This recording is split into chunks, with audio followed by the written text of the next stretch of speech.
Hello everybody. Hello. Hey, I'm Thomas Hislop, the creative director at Bellular Studios. And that is me at a very squished aspect ratio. But yeah, I'm just going to kind of cover a very specific sort of set of challenges that we had to run into over the last sort of final 3 months of production a little bit earlier, which was navigating the ever-present problem, which is well, marketing a game at the same time as making it. So, well, just first a couple of disclaimers, I'll jump back. I'm Thomas. We recently released a game called The Beyond. It's an Antarctic narrative RPG. We've been working on it for about 3 years. We were lucky enough to land a publisher for the game, and then it finally came out about 2 weeks ago.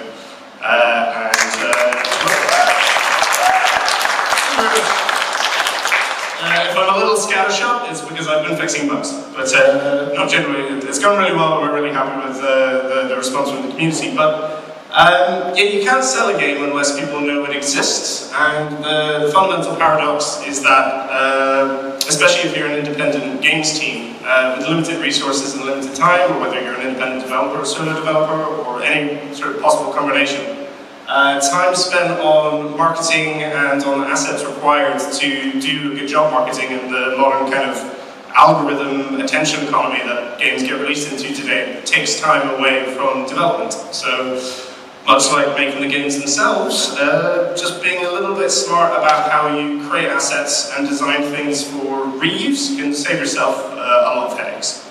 But I'm just going to go through some of our experiences, some of our specifics, and then I'll probably do the sort of like, you know, substitute teacher thing of just like showing you the trailer as well. But yeah, a couple of disclaimers. I have released one game. I would like to release more games, but a lot of what I'm going to get into is quite specific to our own experiences. And for those of you who don't know, of course, we're a game dev studio that's also connected to a series of in-house YouTube channels. So we have access to some quite talented video editors and sort of people with experience in that field. But I think with our experience, especially making our first trailer, we've both done trailers internally and worked with external editing companies. So I think whether you're actually literally editing a trailer yourself or working with an external contractor or maybe a local video editor in Belfast, I think some of these fundamentals will still potentially apply. So yeah, you're making a game, you need to market your game. Marketing needs assets, assets take time, and you also still have to make the game. And you will need the following and more. You will need key art, you will need to create an announcement trailer, you will need to create a launch trailer, you will need to create social media content, you might need to create a digital art book, you might need to create more pitch documents, presentations, Steam community posts, branding, store copy, and a million other things that you might not have even known you needed to do until you finally suddenly find yourself in a position where you have to do them. So, what do? Well, this is what I did at least, what we did as a team. We pretended it was more game design, and we kind of considered it as not dissimilar to actually just the very last talk. What is kind of the, you know, the psychology behind it and how you sort of, you know, saving yourself time in terms of probability. But yeah, the fundamental approach is really just modular asset creation and then trying to create tools and pipelines to make it easier for you to produce modular assets from basically game content that you're creating and then repurpose them in a variety of different contexts. And that will generally cut down the amount of time you have to spend repurposing things and recreating things and then readapting them. So yeah, just to give you an example, on the Steam store page, I think there's like 10 different dimensions of assets that you need. So you need to have a capsule header, you need to have a variety of different marketing things. You need streaming banners. Steam does provide a template for this. But just super easy example to kick off our key art for the Pale Beyonds we had as single Photoshop documents with everything broken up into modular individual pieces that we could then repurpose and rearrange. And it meant that in a pinch, whether it was myself, any of the art team, if we needed anything specific, we knew we had a master document that we could go back to, and if something came up last minute and was like, oh no, we need a new asset for this thing, or this external has reached out to us needing some sort of marketing art that involves our game, we knew we could come back to something that wasn't kind of baked into the specific context in which they needed the assets. So That's just a very simple example. We did the same thing for the end cards of the trailer. But it's really straightforward, but that principle actually does extrapolate onto grabbing video footage and some of the more complex things that you might have to do down the line. None of this is possible if you don't have good file storage, especially if you're working with large amounts of video data. But even if you're a one-person developer, just making sure, even if you're using something free, or even if you're just using local storage on your computer, it's really important that you do have some kind of storage system, because whenever you're developing something, especially over a multi-year period, you're going to forget what stuff is. You're going to forget what stuff's called, and you're going to find yourself in a position where you are, in some instances, going to have to go back and actually recreate some stuff because they've just been lost to time. So if you have good file storage, that will generally just facilitate this process really well. And yeah, this is just an example of like an external marketing kit we made for a variety of people. We do all of our stuff in Dropbox, but again, no one tool is specifically better than any other. It's just whatever you have available and have the means to use. But as long as you do have some kind of structure, it means all of these kind of modular assets and resource banks that you're creating are in a place where, perhaps more importantly, if you're working as a team, every single one of you know where stuff is. And it means then that if someone is sick or for any number of reasons, everyone knows where something is, and if they need to go grab it, they can. And it just keeps you a little bit more sort of versatile when something happens and you need to grab something in a pinch. When you're creating your assets, this is just good advice for development in general. Generally, create them at a higher resolution than you think you're going to need them. Like if you're working in Unity, for instance, you can import high-res assets and then use their tools to scale them down for specific platforms that you're delivering on. But it also means that the assets that you're creating can, again, of course, be repurposed. So like if you do have a master character art shot, like in a hypothetical world, if you suddenly had to put it on a billboard or on a bus, does it actually hold up to that? Yeah, if you've got a game, for instance, with a lot of characters, or if you've got like a really important visual associated with your game, knowing that you have a high-resolution version of that is good for the game, but it's also good for your marketing assets. But yeah, so during the development of Pale Beyond, we really had two trailers we had to create. We had a reveal trailer, which came first chronologically, and then we had a launch trailer. And what we kind of learned was that they kind of took place at two fundamentally different points in the development process. So the reveal trailer was maybe only a couple of months into the initial funded production of the Pale Beyond, and I think the main difference is the context in terms of what the trailer is asking for and where you're at in development and how that changes how you can approach trying to make that as quick and smooth as possible for yourself.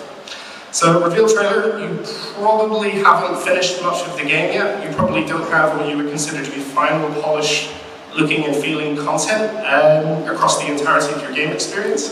So you're going to actually need to fake more stuff. And it's more likely that you're going to have to design a structure for your trailer, and you're going to have to selectively find ways to grab the assets that you do have, create some new assets, and create an experience, whether that's editing it yourself or passing off those assets to another video editor or to an external production company. You're going to have to do a lot more faking, and there's a lot of different ways that you can do that.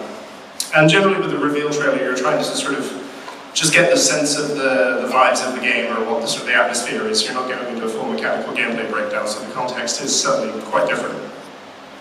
And that's of course different from a launch trailer. Hopefully you do have an actual finished game. That'll make things a little bit more easier. But you'll need to fake things a lot less. But then there is a couple of additional challenges that come with that, namely the fact that the launch trailer's purpose isn't just to sort of sell the idea of your game. It's actually it's a slightly more dispassionate kind of product. You're trying to sell the game as a product rather than ingratiate someone into the marketing campaign early on. And it's also the fact that you have a lot more game to choose from. So if you're doing a launch trailer, you're selling a completed experience, and then you end up with the inverted problem where you have a variety of different, you have an entire game to choose from, and you need to be selective in terms of what you're going to take from there. So I'm just going to go through a bunch of tips, and then I'm going to show you some tools that we created ourselves, and then I can show you the trailers as well if you want. But yeah, really simple one to start off. Make sure you can actually turn off your game's UI.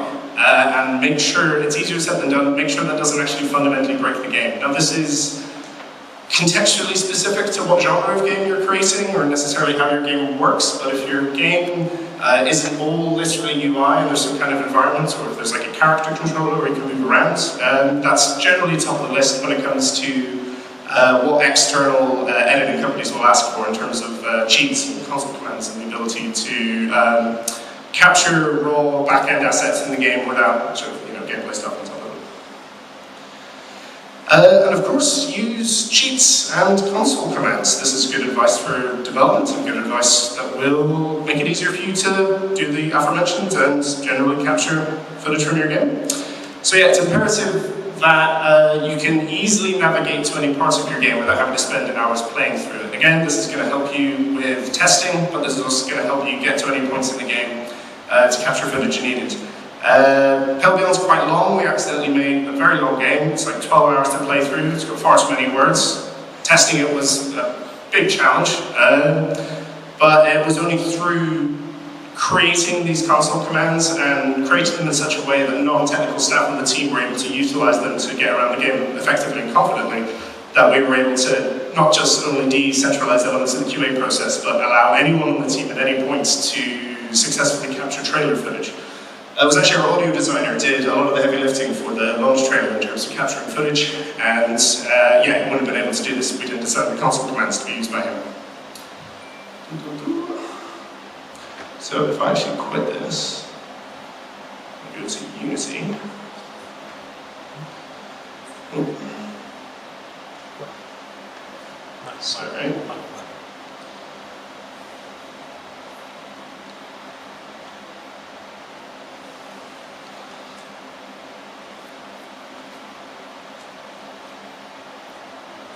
Cool. So I don't know. Yeah. I don't know how you can see this, but just to give you an example, I'm just going to dive into part of the game, and this is our console command system in action. So if I wanted to, I could grab, let's see,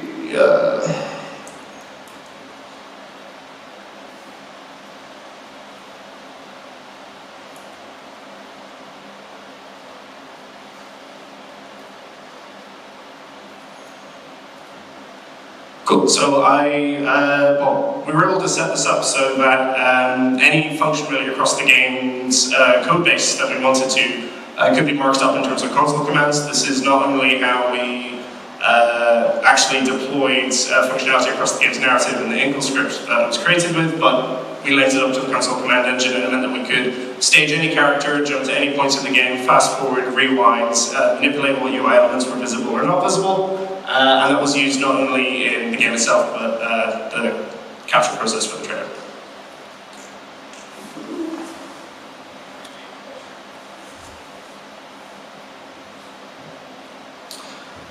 Cool. Basically the same principle as this is the adjacent to the console commands is the faster you have a working save system, it kind of just follows everything I said above as well.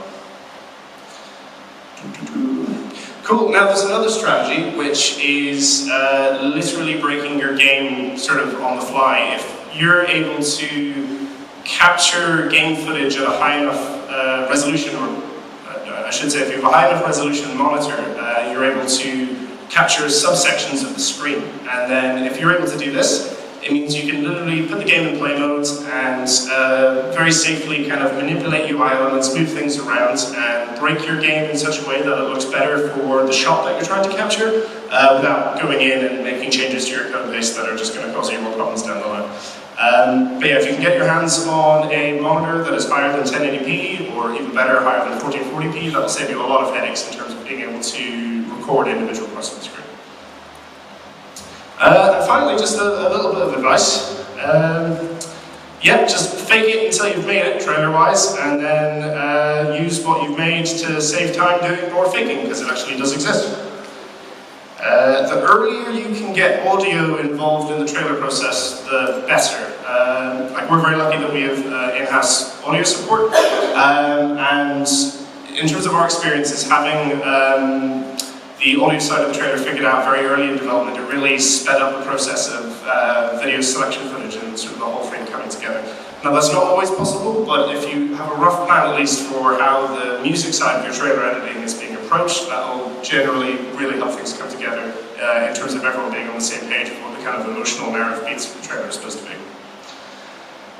Communication, especially if you're working with an external contractor, it's really important when it comes to handing off your game to someone else who's going to be editing what is fundamentally going to be the first impression that everyone is going to have regarding it, that you are on the same page in terms of what the game is fundamentally about and sort of the vision of the game, and it's your responsibility to sort of bring them onto the vision of the game and establish sort of clear boundaries in terms of what's expected, timeframes, and just, yeah, there's a lot of room for error, especially if you're working with external contractors, especially if it's across different time zones. So just taking that extra time to plan and organize yourselves will definitely save you some headaches further down the line. Shamelessly steal from yourself as much as possible. Reusing assets. This presentation is technically reusing the art book I created for the Bellular, and if you have created not just a game, you have a permanent bank of assets, and that's everything from audio to writing to narrative copy to marketing copy. It all doesn't magically just go away. Just make sure it's logged somewhere, make sure it's stored, and then if you ever need it for any reason, you can just go back and grab it. Yeah, if you learn the absolute basics of video editing, even if it's just messing around with Windows, Movie Maker, downloading, you know, something basic, just even the basics of like, you know, what a J-cut is, what an L-cut is, being able to communicate in the language with a video editor, whether that's internally or externally, will just speed things up considerably. And yeah, when it comes to the trailer, you're trying to tell a story of the trailer itself. Don't be too concerned with the narrative or gameplay context of the footage in the context of the full game. What matters more is the pacing and the story of what you're trying to build as an individual kind of final piece. Yeah, there's good existing tools out there. We'd highly recommend a tool called Whipster. So this is Whipster. It's used for between a lot of video editors that we know. It allows you to pass video content between each other and actually individually tag moments on the timeline with information, links, and assets. And it's just been really useful for us in terms of handing a lot of video files back and forth between each other. Other thing is check out Derek Liu if you haven't already. He's the go-to de facto internet trailer guy. He has a lot of really good advice in terms of what could only be described as effectively acting when you're playing your game to capture trailer footage. If any of you ever played like RPGs back in the day and you were very sort of specific about, no, my character has to walk at a very realistic speed, and like the skills doing that are actually adaptable into how you need to record gameplay footage, because there's some subtle differences between how, you know, raw gameplay recordings of how players actually play the game versus what feels nice and fluid and presentable in a trailer context. And there's a few other little things like, you know, hiding mice, making sure you're not having any platform-specific UI elements, but fairly straightforward. Definitely check them out. Yeah, and then, yeah, already mentioned before, just reusable assets isn't just artwork. You have audio from your game, you have writing from your game, and you should have everything from, in terms of any marketing copy or any pitch documents that you've created to try and sell your game in the first place.